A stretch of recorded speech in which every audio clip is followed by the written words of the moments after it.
What would this reason mean for, Yes. let's just say, territorial disputes between China and Malaysia? Well, this visit is certainly something that will bring the relations to a new high, as the Prime Minister has said.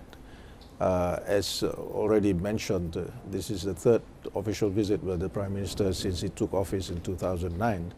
And this is in a series of visits undertaken by Malaysian Prime Ministers to China.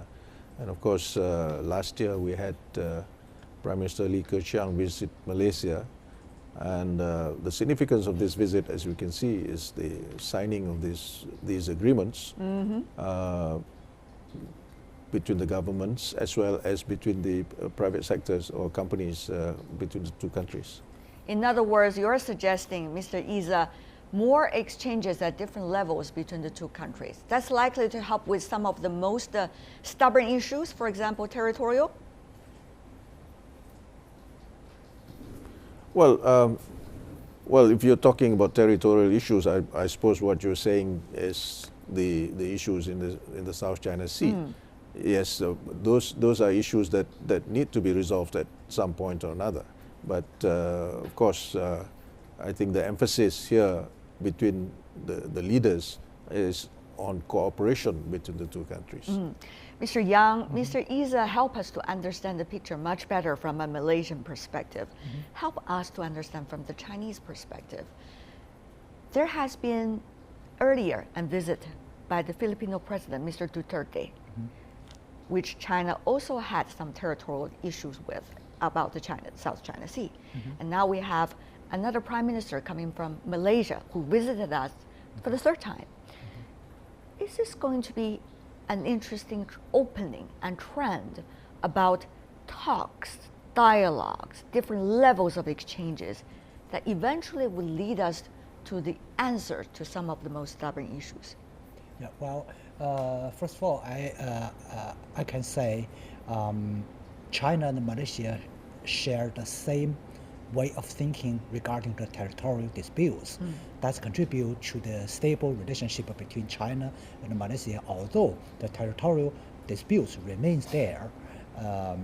And by the same token, the recent China-Philippines relationship returned to the stability because of the two sides share the same way of thinking. Say, the territorial disputes is a tail. The comprehensive bilateral relation is a dog. It should be the dog swag the tail rather than tail swag the dog.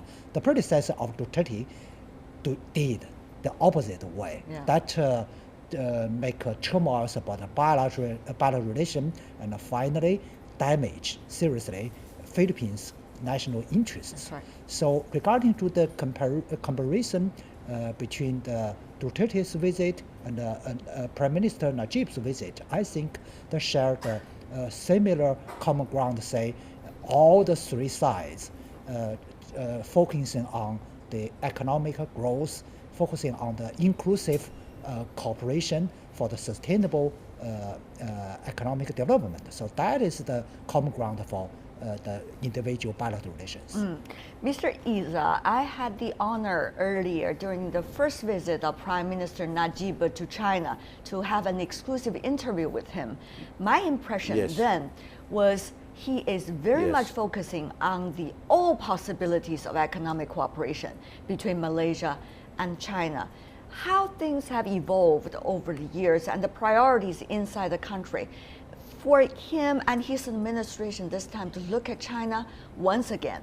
And this is not just one side, export to China, but also China getting some of the possible projects in Malaysia. Mr. Iza.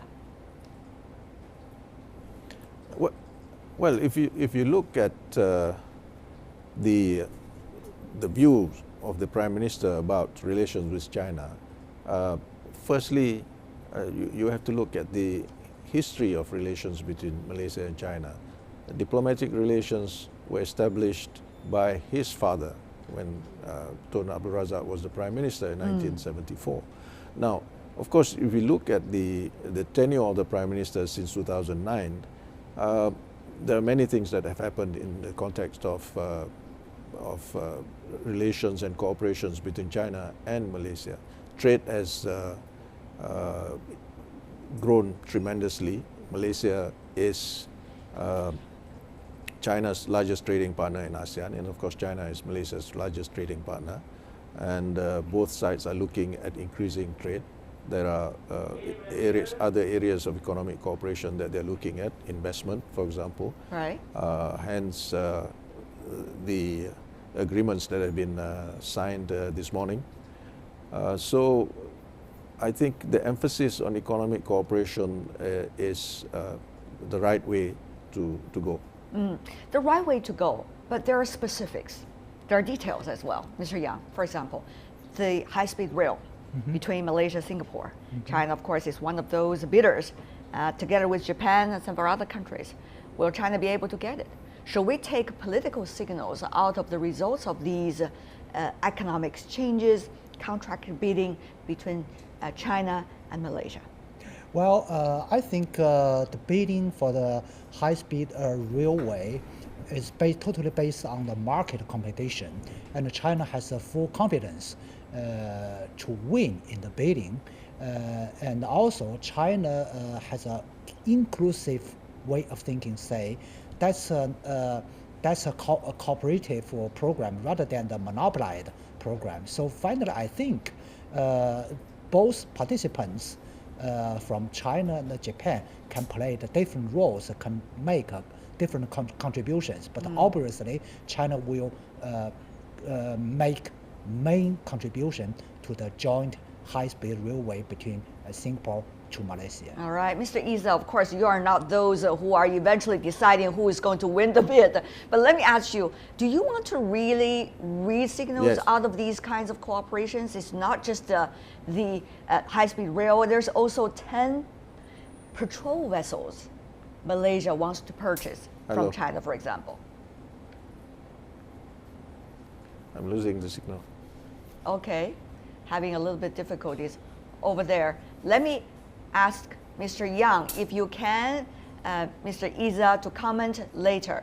Mr. Yang, what about that question? Hello. That China is also providing Malaysia with 10 sea patrol vessels. Some suggest this is going to be a very interesting development because it seems that Malaysia is purchasing significant defense equipment coming from China. Well, firstly, that is an economic deal, but based on the political consideration. Economic deal means China's products like the patrol vessels commands the best quality, but the best prices. So that's a fit to the Malaysia's, from the functions to the prices were fit Malaysia's national interests.